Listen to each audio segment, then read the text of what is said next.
CPM-നെതിരെ നേർക്കുനേർ നിന്ന് പൊരുതാൻ ഇറങ്ങിത്തിരിച്ചു താനെന്ന പ്രതീതി ഉണ്ടാക്കി വളരെ കരുതലോടെ നീങ്ങാനാണ് നിലമ്പൂർ MLA ആയ PV അൻവറിന്റെ ശ്രമമെന്നാണ് പാർട്ടിക്കുള്ളിൽ ഒരു വിഭാഗം അഭിപ്രായപ്പെടുന്നത്. കഴിഞ്ഞ ദിവസം നടത്തിയ രാഷ്ട്രീയ വിശദീകരണ യോഗത്തിൽ തന്റെ മുൻ ആരോപണങ്ങൾ ഒന്നുകൂടി എടുത്തു പറഞ്ഞ് എന്നതിനപ്പുറത്തേക്ക് ഒന്നും തന്നെ പുതുതായി അദ്ദേഹം സംസാരിച്ചിട്ടില്ല. ഞായറാഴ്ച ദിവസമായതിനാൽ പ്രസംഗം കേൾക്കാൻ ആയിരങ്ങൾ തടിച്ചുകൂടി എന്നതായിരുന്നു PV അൻവറിന് ഇതിലൂടെ ലഭിച്ച നേട്ടം. പുതുതായി രാഷ്ട്രീയ പാർട്ടി ഉണ്ടാക്കിയാൽ അത് എത്ര കണ്ട് വിജയിക്കുമെന്ന സംശയം PV അൻവറിനുണ്ട്. അതുകൊണ്ട് തന്നെയാണ് കരുതലോടെ അദ്ദേഹം നീങ്ങുന്നത്. കഴിഞ്ഞ ദിവസം രാഷ്ട്രീയ കേരളത്തെ പിടിച്ചു കുലുക്കത്തക്കവണ്ണം എന്തോ വലിയ ആരോപണം ഉന്നയിക്കാൻ പോകുന്നു എന്ന പ്രതീതി ഉണ്ടാക്കിയാണ് PV അൻവർ പൊതുയോഗത്തിലേക്ക് ആളെ എത്തിച്ചത്. രാവിലെ മുതൽ തന്നെ മുന്നൊരുക്കങ്ങൾ നടത്തി. സമ്മേളനവേദിയിൽ TVയും എത്തിച്ചു. ഇതോടെ എന്തോ തെളിവ് PV അൻവർ പുറത്തുവിടുമെന്ന പ്രതീതിയാണ് ഉണ്ടാക്കിയത്. എന്നാൽ അൻവറിന്റെ പ്രസംഗത്തിൽ യാതൊന്നും തന്നെ ഉണ്ടായിരുന്നില്ല. തുടക്കം മുതൽ അൻവർ പറഞ്ഞ കാര്യങ്ങൾ വീണ്ടും ആവർത്തിക്കുകയായിരുന്നു ഉണ്ടായത്. ഇത് ലൈവായി സംപ്രേഷണം ചെയ്ത മുഖ്യധാര ചാനലുകളാകട്ടെ പരസ്യം പോയത് മിച്ചമായി എന്ന നിലയിൽ ദുരിതത്തിലാവുകയായിരുന്നു. അതേസമയം PV അൻവറിന്റെ കുഴിമന്തി പരാമർശം അടക്കം സൈബർ ഇടത്തിൽ ട്രോളായി മാറുകയും ചെയ്തിരുന്നു. ആയിരക്കണക്കിന് പേരെ അണിനിരത്തിയ പൊതുസമ്മേളനത്തിൽ 2.5 മണിക്കൂർ നീണ്ട പ്രസംഗമാണ് അൻവർ നടത്തിയത്. മലപ്പുറത്തെ മുസ്ലിം വോട്ട് ബാങ്കിൽ കണ്ണുവെച്ചാണ് PV അൻവറിന്റെ നീക്കം എന്നാണ് വിലയിരുത്തപ്പെടുന്നത്. കൂടാതെ തന്റെ കുടുംബ പശ്ചാത്തലം അടക്കം പറഞ്ഞ് മതേതരവാദിയുമായി എന്നതും എടുത്തു പറയേണ്ടതുണ്ട്. പിണറായി വിജയനെതിരെ ആഞ്ഞടിച്ചുകൊണ്ട് രംഗത്ത് വന്ന അൻവർ മുൻ ആരോപണങ്ങൾ ആവർത്തിക്കുകയാണ് ഉണ്ടായത്. പിണറായി വിജയനും പാർട്ടി ജില്ലാ സെക്രട്ടറി EN മോഹൻദാസും ഉൾപ്പെടെയുള്ള നേതാക്കളെ അതിരൂക്ഷ ഭാഷയിൽ വിമർശിച്ച അൻവർ പാർട്ടിയെയും സാധാരണ പ്രവർത്തകരെയും ഒരിക്കലും തള്ളിപ്പറയില്ല എന്നും ആവർത്തിച്ചിരുന്നു. പാർട്ടിക്ക് വേണ്ടി ചെയ്ത ത്യാഗങ്ങൾ എണ്ണി പറഞ്ഞ അൻവർ തനിക്കെതിരെ പല കേസുകളും വന്നത് CPM-ൽ ചേർന്നതിനു ശേഷമാണെന്ന് സൂചിപ്പിക്കുകയും ചെയ്തിരുന്നു. ഇതോടെ CPM അണികളിൽ ആശയക്കുഴപ്പം ഉണ്ടാക്കുകയാണ് ലക്ഷ്യമെന്ന് വ്യക്തമായെന്ന ആക്ഷേപവും ഉയർന്നു. പുതിയ പാർട്ടി രൂപീകരിക്കുന്ന കാര്യത്തിൽ വ്യക്തത വരുത്തിയില്ലെങ്കിലും സജീവ രാഷ്ട്രീയത്തിൽ തന്നെ ഉണ്ടാകുമെന്നാണ് PV അൻവർ വ്യക്തമാക്കിയത്. പ്രസംഗത്തിന്റെ ഭൂരിഭാഗ സമയവും മുൻ ആരോപണങ്ങൾ ആവർത്തിക്കാനാണ് അദ്ദേഹം ചിലവഴിച്ചത്. വർഗീയവാദി എന്ന ആരോപണവുമായി CPM തുടങ്ങിയ പ്രചാരണത്തെ ചെറുക്കാൻ തന്റെയും കുടുംബത്തിന്റെയും മതനിരപേക്ഷ പശ്ചാത്തലം വിശദമായി വിവരിച്ചു. 5 നേരം നമസ്കരിച്ച് തന്നെ മുന്നോട്ട് പോകുമെന്നും അതിന്റെ പേരിൽ 4 പേർ ചേർന്ന് ചാപ്പ കുത്താൻ ശ്രമിച്ചാൽ അത് നടക്കില്ലെന്ന് പ്രഖ്യാപിക്കുകയും ചെയ്തു.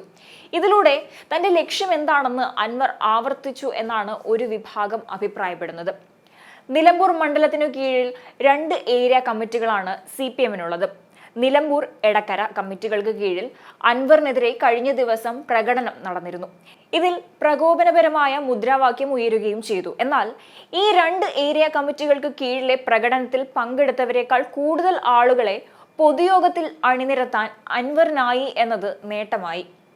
അൻവറിനെ കേൾക്കാൻ എത്തിയവരായിരുന്നു കൂടുതലും.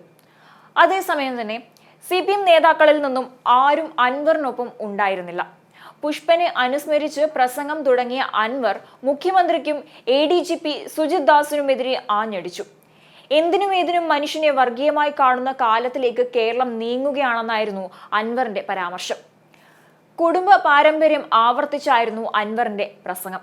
ബ്രിട്ടീഷുകാരോട് പോരാടി ഈ രാജ്യത്തിന്റെ സ്വാതന്ത്ര്യത്തിനായി ഒരുപാട് ത്യാഗം സഹിച്ച കുടുംബമാണ് തന്റേതെന്നും അദ്ദേഹം പറഞ്ഞു. ഇന്ത്യ വിഭജനം നടക്കാതിരിക്കാൻ ധാരാളം സമ്പത്ത് ചെലവഴിച്ച തറവാടാണ് തന്റേത്.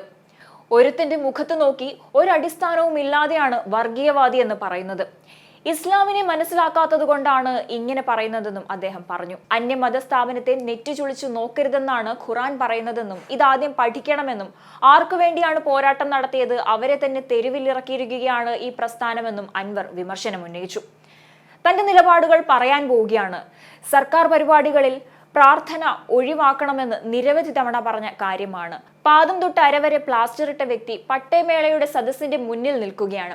ഈശ്വര പ്രാർത്ഥന നടക്കുമ്പോൾ എഴുന്നേറ്റ് നിൽക്കണം. ഈശ്വര പ്രാർത്ഥന ഒഴിവാക്കണമെന്ന് നിയമസഭയിൽ എഴുതി കൊടുത്തു. സർക്കാർ ചടങ്ങുകളിൽ ഒരു പ്രാർത്ഥനയും ഉണ്ടാകരുതെന്നാണ് അഭിപ്രായം.